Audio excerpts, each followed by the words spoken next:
గోదారమ్మ కుంకం బొట్టు దిద్ది మిరప ఎరుపు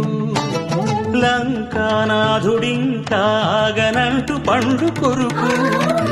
చూసే చూపు ఏం చెప్పింది సీతాకాంతకి